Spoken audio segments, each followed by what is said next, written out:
우리 다 같이 읽도록 하겠습니다. 나를 능하게 하신 그리스도 예수 우리 주께 내가 감사함은 나를 충성되이 여겨 내게 직분을 맡기심이니 내가 전에는 비방자요 박해자요 폭행자였으나 도리어 긍휼을 입은 것은 내가 믿지 아니할 때에 알지 못하고 행하였음이라. 우리 주의 은혜가 그리스도 예수 안에 있는 믿음과 사랑과 함께 넘치도록 풍성하였도다.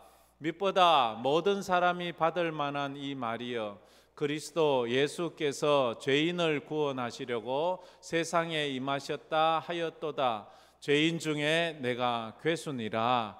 그러나 내가 긍휼을 입은 까닭은 예수 그리스도께서 내게 먼저 일체 오래 참으심을 보이사 후에 주를 믿어 영생 얻는 자들에게 본이 되게 하려 하심이라. 영원하신 왕 곧 썩지 아니하고 보이지 아니하고 홀로 하나이신 하나님께 존귀와 영광이 영원 무궁하도록 있을지어다. 아멘. 아멘. 예배를 마치고 우리 새가족 수료식이 있습니다. 기억해 주시길 바랍니다. 임직식을 우리 교회는 앞두고 있습니다. 이제 얼마 남지 않았습니다. 이번 주 다음 주면은 이제 21일이 임직식입니다. 다음 주가 성례주일이기도 해서 오늘 저희들이 임직자들의 마음가짐을 좀 생각해보고 또 이미 임직하신 직분을 가지신 분들도 또 이 말씀을 생각하면서 다시 한번 초심을 생각하고 또 아직 나는 중직자가 아니다 할지라도 우리에게 주신 하나님의 은혜를 생각하면서 다시 한번 우리의 초심, 첫사랑, 첫 열정을 회복하는 기회가 되었으면 좋겠다 싶어서 이 말씀을 준비해 보았습니다. 부름받은 자의 세 가지 마음가짐에 대해서 세상에 존재하는 모든 것은 그 존재 목적이 있습니다. 그 어떤 것도 아무 의미 없이 존재하는 것은 없습니다. 눈에 보이지 않는 작은 세포나 작은 세균이나 작은 입자라 할지라도 다 그 나름대로의 하나님의 목적과 뜻이 있음을 우리는 잘 알고 있습니다. 가을에 떨어지는 낙엽을 보면서 저거 쓸데없네? 아니요, 그 낙엽을 통해서 지금은 떨어지지만 여름날 그 나무는 많은 광합성을 통해서 영양분을 받기도 했고 그렇게 그 한 낙엽조차도 인생 그 뜻이 있음을 압니다. 하나님의 뜻과 계획하심이 있음을 압니다. 그렇다면 한갓 미물들, 아무런 우리 가치가 없어 보이는 그런 나무나 생물들에게도 하나님의 뜻과 목적이 있다면 우리 인간, 하나님의 형상을 닮아 지은 그런 인간들에게는 얼마나 더 큰 뜻과 의미와 목적이 있겠습니까? 그래서 오늘 우리가 하나님 앞에 직분을 받고 또 하나님의 교회 일꾼으로 세움 받는 자로서 나는 하나님께서 무엇 때문에 세우시는가를 한번 하나님 앞에 물어보기도 하고 기도해 보기도 하고 그랬으면 좋겠습니다. 하나님은 무슨 일을 시작하실 때 꼭 하시는 일이 있어요. 하나님은 무슨 일을 시작하실 때 사람을 먼저 선택하고 사람을 세운다는 거예요. 반대로 말하면 사람이 세워진다는 말은 하나님의 무슨 뜻이 있구나, 하나님께서 하실 일이 있구나 이렇게 생각하면 딱 맞습니다. 그냥 사람들에게 계급장 하나 달아두듯이 그렇게 사람을 세우는 것이 아니라 하나님께서 사람을 세우실 때는 하나님이 그를 통하여 무슨 일을 하려고 하시는 거예요. 아브라함을 부르실 때 하나님께서는 아브라함을 통한 계획이 있었습니다. 근데 아브라함은 그게 뭔지 몰라요. 하나님 나 왜 불렀어요? 하나님 나를 왜 가나안으로 가라 하시나요? 내 고향을 왜 떠나라 하시나요? 내가 그곳 가나안에 가서 뭘 먹고 어떻게 살라고 그러십니까? 그러나 하나님의 말씀에 순종해서 갈 바를 알지 못했지만 믿음으로 갔던 아브라함의 그 길이 믿음의 조상의 길이 되었고 그의 후손들을 통하여 수많은 사람들을 하나님의 백성 되게 하고 축복의 길로 인도하는 그런 인생을 살게 되었습니다. 모세도 그러했습니다. 하나님께서 모세를 부르실 때는 모세를 통해서 하시려는 일이 있어요. 그게 뭐예요? 애굽에 있는 이스라엘 백성들, 400년이 넘도록 노예 생활에 지쳐 있는 이스라엘 백성들을 구원해서 가나안으로 데리고 가라고 하나님께서 모세를 부르시는 거예요. 근데 모세는 이해할 수 없어요. 하나님, 내 나이 80입니다. 내가 좀 젊을 때 부르지요. 내가 힘이 있을 때 좀 부르지요. 내가 뭔가 할 수 있는 여건이 될 때 나를 부르지요. 지금 나이 80, 나는 아무것도 할 수 없어요. 내가 할 수 있는 것이라고는 양을 치는 것밖에 할 수 없습니다. 근데 저보고 뭘 시키시려고 저를 부릅니까? 라고 말하기도 했을 것입니다. 그래요. 이번에 우리가 임직받는 분들을 보면 그래요. 은퇴하시는 분이 2분 계시지요. 하나님의 교회에서 30년이 넘도록 또 장로로서 또 섬겨오셨던 우리 장로님이, 또 오늘 기도하신 우리 임강기 장로님이 원로 추대받아 은퇴하시게 되었습니다. 제 마음은 참 감회가 크고 많은 생각을 하게 되었습니다. 장로님이 이 강단에서 기도했던 게 얼마나 많을까, 그리고 아직도 응답받지 못한 게 얼마나 많을까. 하나님 그거 다 응답해 달라고 그런 기도를 하게 되었습니다. 그리고 새로 세워지는 4분의 장로님, 2분의 안수 집사님, 그리고 7분의 권사님들, 정말로 모두 다 하나님에게 믿음의 사람 되고 이 교회에 기둥같이 귀한 사람들 되었으면 좋겠습니다. 그런 마음에서 이런 말씀을 드립니다. 하나님이 하시는 일에는 의미 없는 일이 없습니다. 다 의미가 있는 것입니다. 그래서 사람을 부르시고 세우는 것도 다 의미가 있습니다. 사람들을 향한 무언가 사명이 있어서 부르신다는 것을 우리는 잘 알아야 합니다. 하나님께서 주시는 사명은 크고 작은 게 없습니다. 중요하고 중요하지 않은 사명은 없습니다. 단지 있다면 다를 뿐입니다. 사명이 다를 뿐이지 뭐가 더 중요하고 뭐가 덜 중요하고 이건 없습니다. 목사가 중요합니까? 그러면 뭐 성도는 아무것도 아닙니까? 아니에요. 성경을 모르는 것입니다. 하나님 앞에서는 금그릇이나 은그릇이나 질그릇이나 나무그릇이나 똑같은 거예요. 금그릇이라고 더 귀하게 받을 수 없습니다. 그 자기의 분량대로 누가 얼마나 열심히 헌신했는가에 따라서 그 헌신의 그 상황에 따라 하나님은 보시는 것이지 누가 크고 작으냐를 보시지 않는다 하는 것을 우리는 기억해야 합니다. 사명에는 분명한 약속이 있습니다. 하나님이 늘 함께 하시고 하나님이 책임지신다는 그런 사명이 있음을 우리가 기억해야 합니다. 오늘 우리가 읽은 본문 말씀은 바울 사도가 자기가 믿음으로 낳은 아들 디모데에게 이래 부름을 받은 사명자의 3가지 마음가짐에 대해서 이야기를 하고 있습니다. 이제 바울이 먼저 하나님께로 가고 이제 디모데가 남겨질 터인데, 남겨질 디모데가 어떻게 이제 믿음으로 하나님의 교회들을 섬겨갈지에 대해서 말하는데, 첫 번째로 교회 일꾼은 하나님이 나를 부르셨다는 분명한 소명의식이 있어야 합니다. 다 같이 읽어보겠습니다. 교회 일꾼은 하나님이 나를 부르셨다는 분명한 소명의식이 있어야 합니다. 하나님이 나를 부르셨다는 소명감이 있어야 됩니다. 여러분은 누가 불렀습니까? 여러분은 누가 세웠습니까? 사람이 세운 것 같아요. 이 목사는 누가 세웠습니까? 여러분이 투표해서 세웠습니까? 물론 그렇지만 그러나 사람이 세웠다고 할 수는 없습니다. 하나님이 세우신 것입니다. 목사도 하나님이 세운 것이고 장로도 하나님이 세운 것이고 권사도 집사도 하나님이 세운 것입니다. 사람에게 충성하기 전에 우리는 하나님께 충성해야 합니다. 사람이 세웠다면 사람에게 충성하려고 할 거예요. 조직이 나를 세웠다면 그 조직에게 충성하려고 할 거예요. 나라가 나를 세웠으면 나라에 충성하려고 할 겁니다. 한동안 이런 말이 유행했지요. 나는 사람에게 충성하지 않습니다. 나는 조직에게 충성할 뿐입니다. 뭐 이런 말도 있었지 않습니까? 그런데 예수 믿는 사람은 사람에게도, 조직인 교회에도 충성하는 것이 아니라 하나님에게 1차로 충성하는 사람들입니다. 왜? 하나님이 우리를 세우셨기 때문입니다. 이 소명감이 확실해야 됩니다. 나를 부르시고 나를 세우신 분이 누구냐에 따라서 내가 얼마만큼 충성하느냐의 충성도가 달라집니다.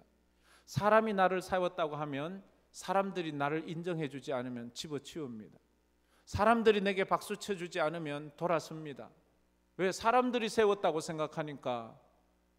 조직이 나를 세웠다고 하면 조직이 자기를 인정해 주지 않고 그러면 또 집어치웁니다. 근데 하나님이 나를 세웠다고 생각하면 사람들이 다 몰라줘도, 조직은 몰라줘도, 교회도 몰라줘도, 목사도 몰라줄 때가 있어요. 그래도 목사가 날 세운 것이 아니고 하나님이 나를 세웠다고 생각하면 하나님 앞에 늘 기도하고 예배하고 섬기고 믿음으로 가는 것입니다. 여러분에게 이런 분명한 소명의식이 있기를 주의 이름으로 축복합니다. 그래서 사도 바울은 12절에 이렇게 고백을 하고 있습니다. 12절 말씀 다 같이 읽어보겠습니다. 나를 능하게 하신 그리스도 예수 우리 주께 내가 감사함은 나를 충성되이 여겨 내게 직분을 맡기심이니. 먼저 하나님이 나를 부르셨다는 그 전제하에 내게 능력을 주시고 나를 충성되이 여겨주시고 내게 직분을 맡기셨다고 말합니다. 능력은 내게 있는 것이 아니에요. 그래서 이걸 알아야 돼요. 내가 세워진 건 내게 능력이 있어서 그래. 내가 좀 세상적으로 좀 영향력이 있어서 그러지. 내가 가진 것이 있고 내가 배운 것이 있고 내가 경험이 좋아서 나 같은 사람이 어디 있다고 이래서 나를 그렇게 생각하면 하나님을 잘 모르는 것입니다. 능력은 내게 있는 것이 아니라 하나님이 주시는 것, 나를 능하게 하시고 능력을 주셨다. 그 일을 감당할 능력을 주시는 거예요. 두 번째로 나를 충성되이 여겨주셨다요. 충성되지 못했지만 하나님은 나를 충성되다 인정해 준 거예요. 사도 바울은 처음에 충성되지 못했습니다. 예수 믿는 사람을 붙잡아 감옥에 가두고 심지어 죽이기까지 한 사람입니다. 그런 바울을 부르신 이유는 앞으로 장차 사도 바울이 얼마나 하나님의 나라를 위해서 수고할지를 알았기 때문에 하나님은 그 사도 바울에게 하나님께 더 충성하라고 불러주시는 거예요. 더 불러주시는 거예요. 어제 결혼식장에 갔는데 사회하는 분이 이런 말을 하더라고요. 두 사람이 결혼하는 것은 사랑하기 때문에 결혼하는 것이 아니고 앞으로 더 열심히 더 많이 사랑하기 위해서 결혼을 한다, 이런 표현을 하더라고요. 그것도 일리가 있는 말 같아요.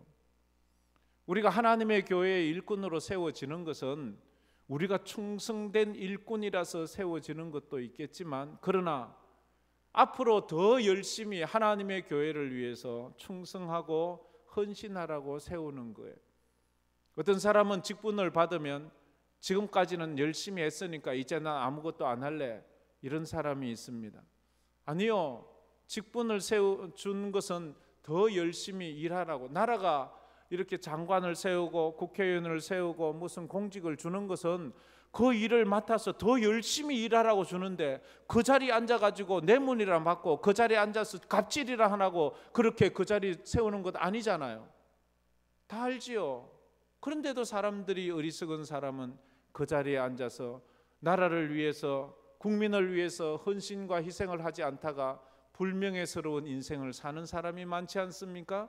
하나님의 교회의 직분자가 된다는 것은 우리가 하나님 앞에서 더 믿음으로 더 헌신하며 살아 그 인생이 복되게 살라고 그렇게 주시는 거예요.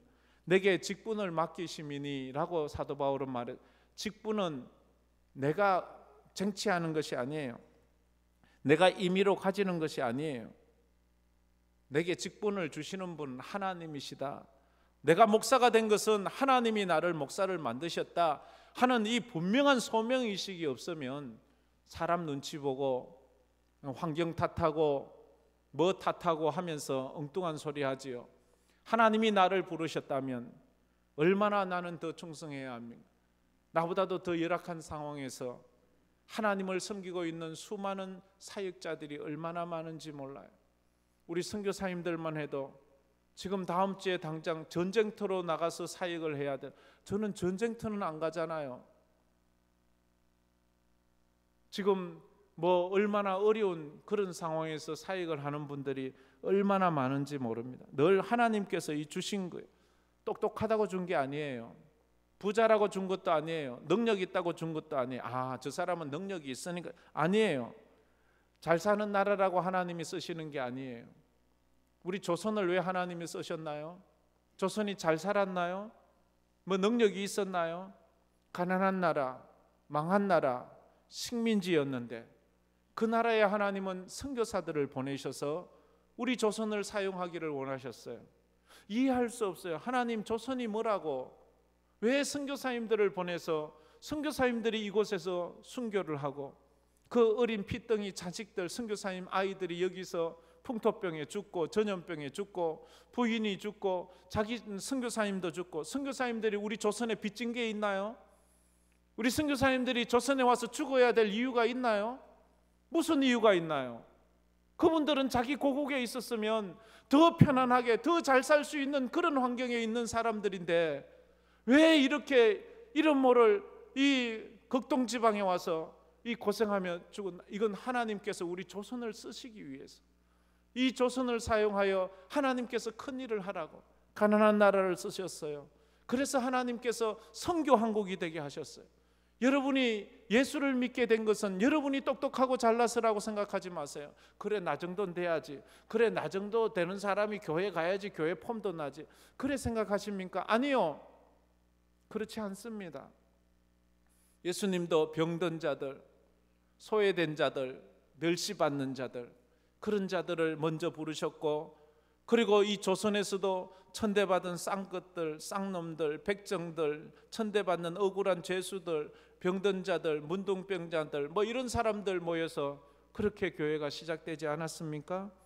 그래서 우리가 늘 하나님 앞에 나를 부르신 그 주님을 기억해야 돼. 사도 바울은 주를 위해 충성할 때 부르지 않았어요. 예수 믿는 사람 붙잡아 감옥에 넣을 때 불렀어요. 나 같은 사람이 어떻게 예수 믿지요? 나같이 죄 많은 사람, 저런 사람이 어떻게 예수 믿어요? 아니요, 그런 사람도 예수를 믿어야 합니다. 그래서 우리가 전도하는 것 아니겠습니까? 하나님이 하나님을 위해서 부르시는 거예요. 그래서 사도 바울은 자기 부르심에 대한 확신이 있었어요. 나를 부르신 분은 하나님이다라는 확신이 있을 때 그의 헌신은 끝까지 가는 거예요. 그래서 로마서 1장 1절에 사도 바울은 이렇게 고백을 합니다. 다 같이 읽어보겠습니다. 예수 그리스도의 종 바울은 사도로 부르심을 받아 하나님의 복음을 위하여 택정함을 입었으니, 사도로 부르심을 받았음에, 사람들은 말하면 너는 사도가 아니야. 누가 너를 불렀다고? 너는 사도가 아니야. 초대교회는 바울에게 그렇게 말했습니다. 그런데 바울은 너는 모르지만 나는 알아. 하나님이 나를 예수님이 나를 부르셨다는 그 부름의 확신이 있는 거예요. 그래서 흔들리지 않는 거예요. 사람들이 그를 몰라주고, 사람들이 그를 무시하고, 사람들이 그를 때리고 돌로 치고 감옥에 가두고 심지어 죽이기까지 해도 그는 흔들리지 않았습니다. 왜? 하나님이 나를 불렀다는 것을 알기 때문에. 세상 사람 날 부러워 아니하여도 나도 또한 세상 사람 부럽지 않네. 할렐루야, 찬양이 그저 나오는 거예요. 이 세상 사람 날 몰라줘도, 이 세상 사람 날 몰라줘도, 이 세상 사람 날 몰라줘도. 목사도 모를 때 있어요. 장로도 몰라줘요. 그러나 주님이 알아주시는 거예요. 이 사명감이 있어야 되는 거예요. 이 사명감으로 살아가는 거예요. 하나님의 부르심에는 분명한 목적이 있습니다. 이것을 사명이라고 말합니다. 사명, 소명은 부르심입니다. 사명은 보내심입니다. 삶과 죽음은 사명과 관계가 있습니다. 살아있다는 것은 사명이 있다는 것입니다. 이제 죽는다는 것은 그의 사명을 마쳤다는 것입니다. 여러분의 사명은 무엇입니까? 개인적으로는 여러분의 사명이 있잖아요. 자녀입니까? 자녀의 사명을 감당하십시오. 자녀로서 부모님에게 효도하십시오. 부모입니까? 그럼 자녀를 잘 양육하십시오. 자녀를 희생시키려고 하지 말고 자녀의 밑거름이 되십시오. 자녀를 위해서 디딤돌이 되십시오. 자녀들이 나를 밟고 일어설 수 있는 기초가 되십시오. 그게 부모입니다. 부모이면서도 자녀를 내팽개치면 안 됩니다. 자기의 사명을 감당하십시오. 자녀면 자녀로서의 사명, 부모면 부모로서의 사명. 직장인입니까? 직장에서 사명 감당하십시오. 돈만 받으려고 갔다고 생각하지 마세요. 그러면 눈치만 봅니다. 그러면 요령만 부립니다. 그곳에서 사명자가 되십시오. 요셉은 노예였습니다. 노예로서 사명 감당했습니다. 노예가 무슨 사명이 있습니까? 노예는 어쨌든 살아남으려고 눈치 보고 요령 부리고 거짓말하고 빠져나가고, 그게 노예잖아요. 노예는 자기가 노력한다고 자기께 될 것도 없어요. 수고한다고 애쓴다고 정직하게 산다고 누가 알아주지도 않아요. 그런데 요셉은 달랐어요. 요셉은 노예를 사명자로 살았어요. 믿음으로 살았어요. 주인 몰래 돈 빼지 않았어요. 주인을 속이지 않았어요. 그때 하나님은 그를 애굽의 총리로 삼았어요. 하나님의 영광을 위해 살았어요. 우리 직장을 사명 감당하게 하며 살아야 합니다. 우리 교회에서 직분을 받았습니까? 목사는 아니고 장로가 아닌 난 나 같은 것 아니요. 서리 집사, 주일학교 교사, 각 부서의 성가대원들, 자기 사명을 감당하십시오. 자기 사명, 자기 자리를 지키십시오. 주일 예배를 드리십시오. 시간 나면 하고 시간 안 나면 안 하고, 바쁘면 안 하고, 귀찮으면 안 하고, 수틀리면 안 하고, 그건 사명이 아닙니다. 믿음이 아닙니다. 사람 보고 하는 겁니다. 하나님 앞에서 믿음으로 그 사명 감당하세요. 그게 사명자입니다. 사명자, 나를 보내시고 세우신 그분 앞에서 서는 것입니다. 많은 사람들이 불성실한 신앙생활을 할 때가 참 많습니다. 그렇게 하지 마십시오.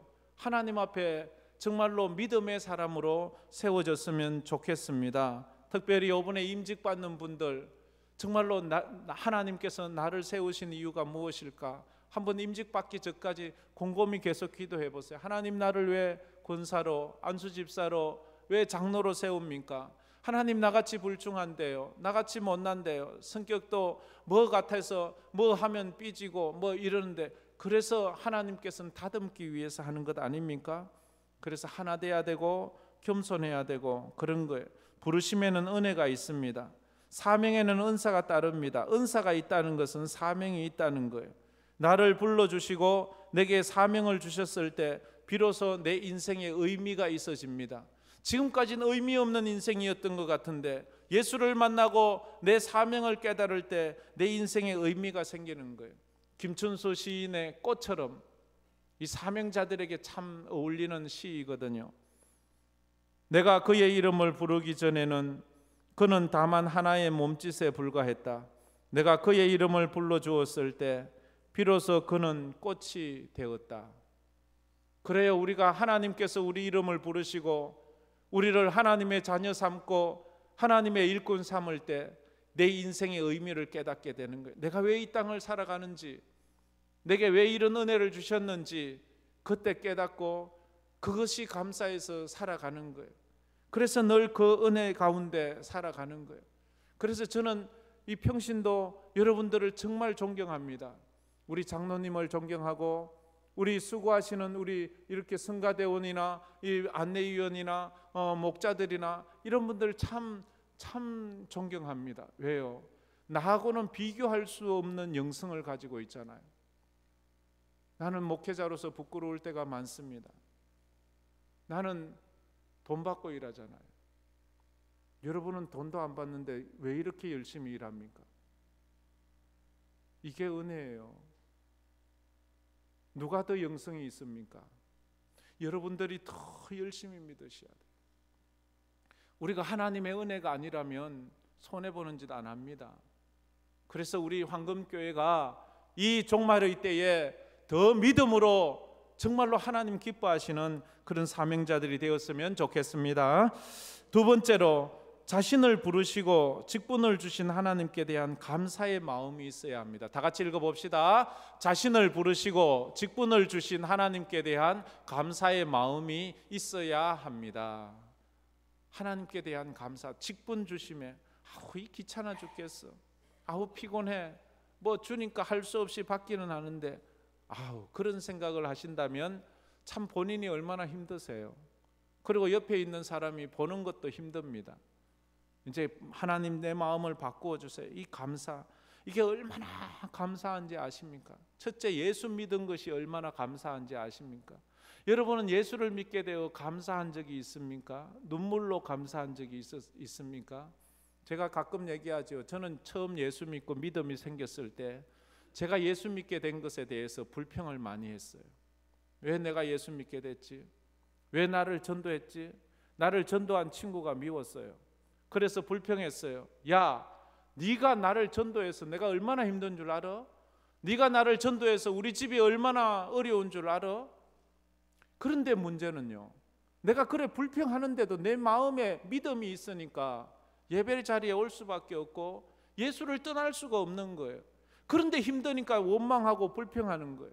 꼭 이런 모습의 성도들이 있습니다. 아이고, 목사님 나 힘든데 뭐 목자 시키고 뭐 교사 시키고 성가대 시키고 불평을 하는데도 예배는 와요. 예배는 드려요. 그 믿음은 있는데 그게 감당을 못하는 거예요.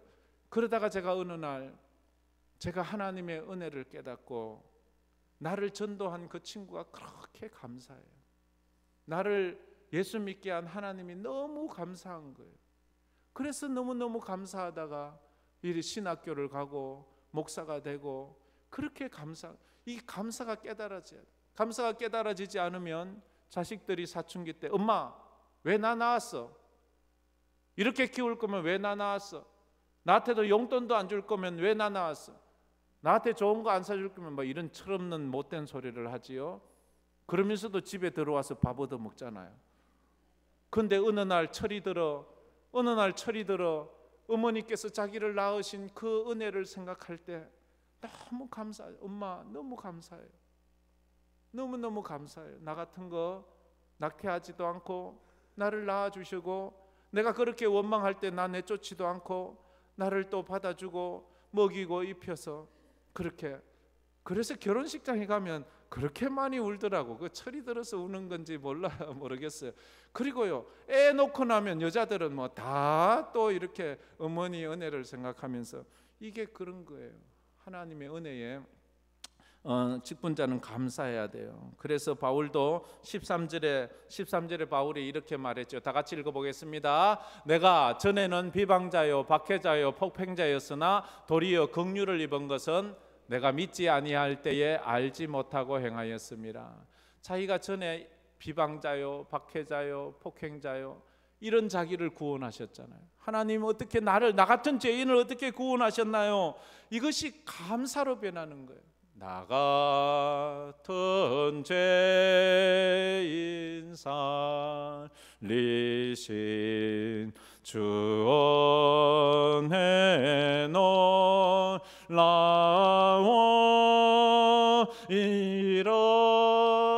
잃었던 생명 찾았고 광명을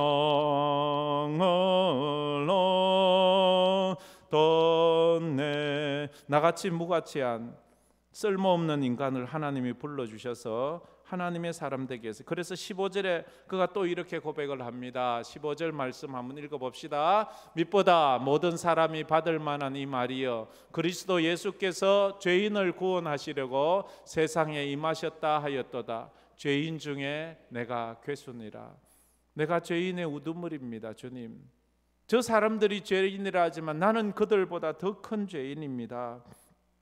이렇게 그가 하나님의 은혜를 깨닫고 고백하지요. 그러면서 하나님의 은혜를 사도 바울이 고린도전서 15장 10절에 이렇게 하나님의 은혜를 고백합니다. 우리 다 같이 한번 읽어보겠습니다. 그러나 내가 나 된 것은 하나님의 은혜로 된 것이니 내게 주신 그의 은혜가 헛되지 아니하여 내가 모든 사도보다 더 많이 수고하였으나 내가 한 것이 아니요 오직 나와 함께 하신 하나님의 은혜로라. 사도 바울이 예수를 믿고 그렇게 두들겨 맞고 그렇게 가난해지고 그렇게 천대받고 그래서 감옥에도 갇히고 마지막에 순교까지 하면서도 이것이 하나님의 은혜였다고 고백을 해요. 다른 사람들은 손가락질합니다. 저 바울 봐라, 저 바울 보고 예수 믿을래? 예수 믿어서 쫄딱 망한 사람 바울, 예수 믿어서 망했어요. 그 부자가 가난해졌어요. 그 훌륭하고 유력하고 높은 벼슬을 하던 그가 아주 천대받는 사람이 되었어요. 그 귀족 옷을 입던 그가 거지나 입는 허름한 옷을 입고 사람들에게 돌 던짐을 당하고 몽둥이로 두들겨 맞고 정말로 멸시천대를 받는 그런 인생을 살면서도 한숨 짓지 않았어요. 내가 예수 괜히 믿었대 하지 않았어요. 그런 그것이 감사했고 그 감사를 노래했어요. 하나님, 나의 나 된 것은 다 하나님의 은혜입니다. 다 하나님의 은혜입니다. 그래서 우리가 이 임직식을 통해서 내 첫사랑을 회복해야 돼요. 첫 열심을, 첫 열정을 회복해야 돼요. 첫 신앙을 회복해야 돼요. 그래서 주님, 내 마음, 이 매너리즘에 빠진 타성에 젖은 내 마음을 뒤집어 주셔서 정말로 주님만 생각하고 감사하게 하세요. 누가 몰라주면 또 삐지고 또 원망스럽고 내가 이거 괜히 예수 믿었지, 내가 이 일 이런 마음이 있다면 하나님 내 마음 바꿔주세요. 내 마음 바꿔주세요. 그렇게 기도해야 합니다. 마지막 세 번째로 하나님이 부르신 자에게 은혜와 능력을 주시는 것입니다. 다 같이 읽어봅시다. 하나님은 부르신 자에게 은혜와 능력을 주십니다. 이 은혜와 능력을 은사라 부릅니다. 우리에게 은사를 주는 거예요. 내가 하나님을 믿고 하고 있는 그 일은 하나님이 주신 은사예요. 찬양대 하나님 믿고 예수 믿지 않고 예배당 오지 않았으면 언제 매주 이렇게 어디 발표회 하듯이 이렇게 좋은 옷 입고 합니까? 이 은사예요. 이걸 기쁘게 하세요. 아유, 오늘도 내가 왜 내 눈깔 내가 찔렀지 이렇게 쌓고 그렇지 마세요. 그거 자기가 신청해서 또 하게 되면 열심히 그거 하세요. 하나님 앞에서 그렇게 잘 부르시고 그렇게 하세요.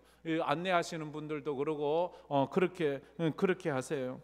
직분은 나를 위한 것이 아니라 하나님이 주신 거예요. 16절 말씀에 이렇게 말했습니다. 16절 말씀, 그러나 내가 긍휼을 입은 까닭은 예수 그리스도께서 내게 먼저 일체 오래 참으심을 보이사 후에 주를 믿어 영생 얻는 자들에게 본이 되게 하려 하심이라.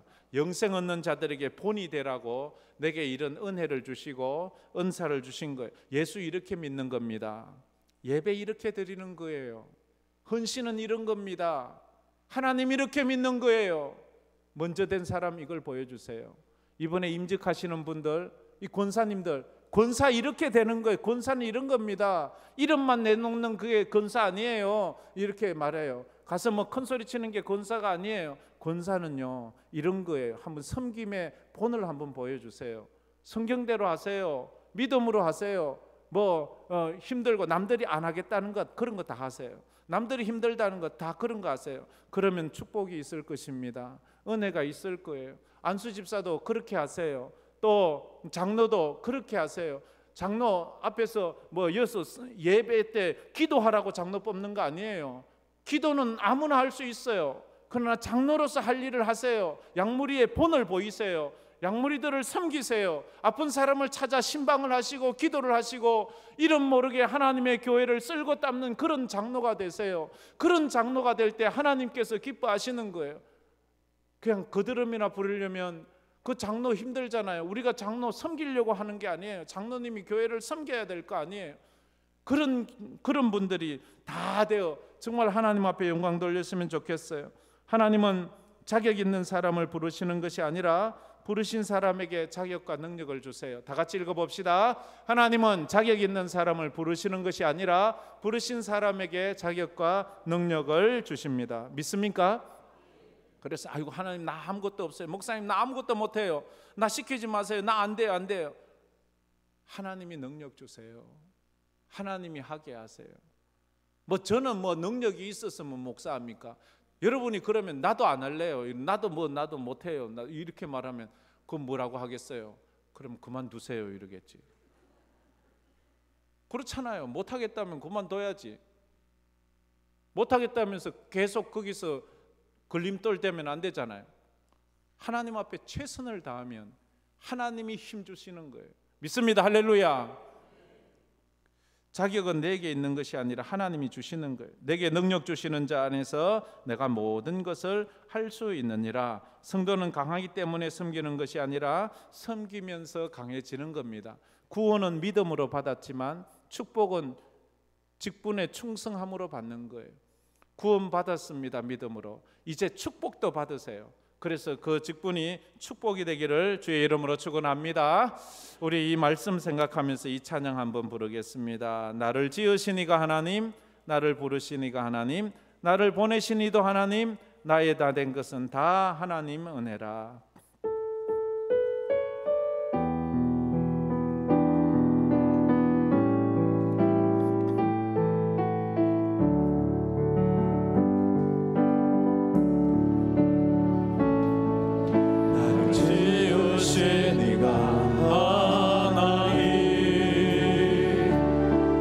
나를 부르시니가 하나님,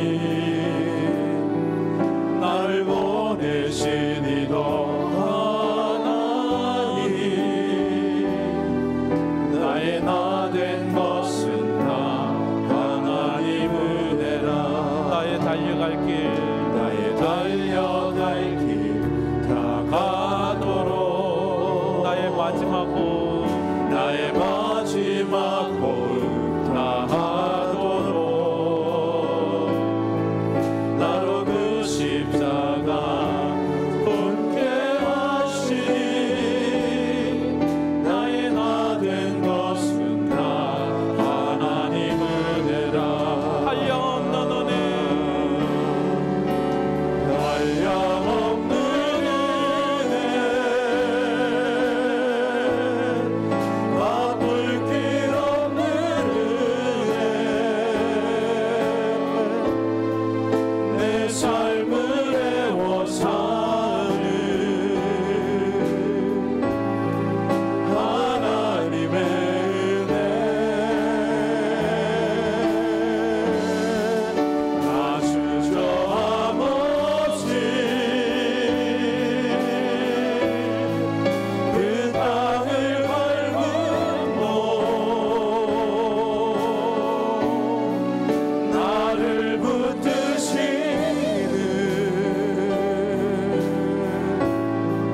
하나님의 은혜. 한량없는 은혜, 한량없는 은혜, 바쁠 길 없는 은혜, 내 삶을 애워 사는 하나님의 은혜. 나 주저함 없이 그 땅을 밟고 나를 붙드시는 하나님의 은혜. 우리 말씀을 생각하며 눈을 감고 손을 모아 하나님 앞에 기도했으면 좋겠습니다. 먼저 이번에 임직하실 분들 마음을 새롭게 하십시오. 하나님이 나를 세웠다. 목사가 세운 것 아닙니다. 교인이 세운 것이 아닙니다. 하나님이 세우시고 부르셨습니다. 하나님이 능력 주십니다. 하나님이 충성되게 하십니다. 그 하나님 앞에 충성하십시오. 감사하는 마음을 가지십시오. 부담을 갖지 마십시오. 나같이 못난 이 죄인, 정말로 그러나 하나님은 나를 세우셨습니다. 감사합니다. 하나님이 주시는 능력대로 충성하겠습니다. 자격은 하나님께서 자격 있는 사람을 부르는 것이 아니라 부른 사람에게 자격을 주신다는 이 믿음 가지고 섬기고, 이미 세움받은 중직자들 하나님 첫사랑 주시고 나에게 더 열심 있는 믿음으로 하나님 앞에 충성하게 해달라고, 또 우리에게 이런 직분은 없다 할지라도 나에게 주신 사명을 따라서 교사로서 또 목자로서 또 성도로서의 사명을 잘 감당하고 예수 믿는 사람으로서 이 땅의 믿음 생활 잘할 수 있게 해달라고 우리 다 같이 통성으로 기도하며 나가겠습니다. 참 좋으신 하나님 감사합니다. 하나님께서 우리를 아버지 하나님 부르시고 세우시고 직분을 주셔서 감사합니다. 아버지 우리를 하나님 사랑해 주시고 구원해 주실 것만 우리를 불러주셔서 귀한 직분을 우리들에게 허락해 주심을 감사합니다. 아버지 하나님 우리 예수님께서 우리를 부르셔서 성령 의식에 사로잡혀서 아버지 하나님 하나님이여 나에게 하나님 아버지 주신 그 사명을 아버지 하나님 그 부르신 뜻을 아버지를 우리가 늘 기억하며 주님 앞에서 아버지 주님 앞에 온전히 설 수 있는 저희들 되게 해주시옵소서. 아버지 우리를 부르신 그 하나님 앞에 더욱 감사한 우리 아버지의 귀한 직분자들 사명자들이 다 될 수 있도록 도와주시옵소서. 하나님 아버지 은혜를 다해 주시고 능력을 다해 주시옵소서. 그렇게 함으로 말미암아 우리가 아버지 주신 그 직분들 사명들을 믿음으로 아버지를 감당하기에 부족함이 없도록 하나님 도와주시고 그 주님 주신 그 능력으로 주시는 대로 주신 사명으로 하나님 그 사명들을 직분들을 아버지를 잘 감당하여 하나님 앞에 영광 올려드리고 하나님의 기쁨이 되는 우리 하나님의 모든 직분자들이 다 될 수 있도록 은혜를 베풀어 주시옵소서.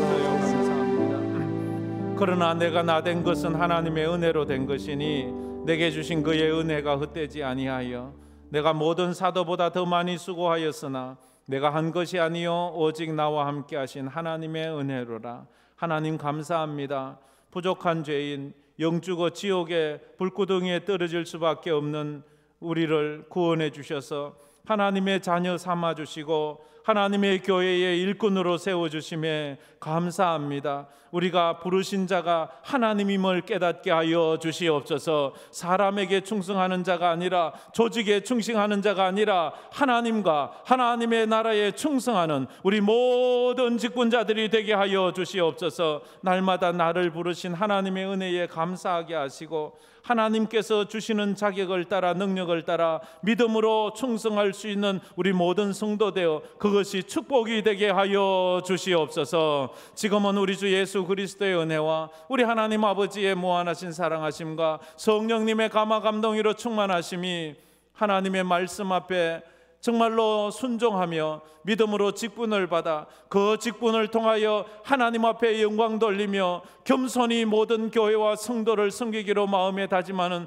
우리 임직하시는 분들과 우리 성도, 우리 교회 황금교회 모든 성도들 그 사역 위에 그 삶 위에 그 가정 위에 파송된 우리 선교사들 위해 이제로부터 영원토록 함께 있을지어다.